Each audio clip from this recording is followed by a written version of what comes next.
ചില്ലയിൽ കുളിരിടും മഞ്ഞിന്റെ പൂവിതൾ തുള്ളികൾ പെയ്തതാവാം.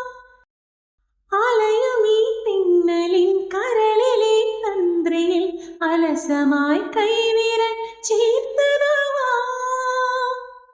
മിഴികളിൽ കുറുകുന്ന പ്രണയമാ പ്രാവിന്റെ ചിറകുകൾ മെല്ലെ പിടഞ്ഞതാവാം. മിഴികളിൽ കുറുകുന്ന പ്രണയമാ പ്രാവിന്റെ ചിറകുകൾ മെല്ലെ പിടഞ്ഞതാവാം.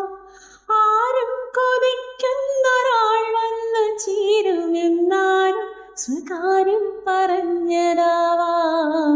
പിന്നെയും പിന്നെയും ആരും കിനാവിന്റെ പടി കടന്നെത്തുന്ന പദനിസ്വരം. പിന്നെയും പിന്നെയും ആരോ നിലാവത്ത് പൊൻവേണൂതുന്ന മൃദുമന്ത്രണം. പിന്നെയും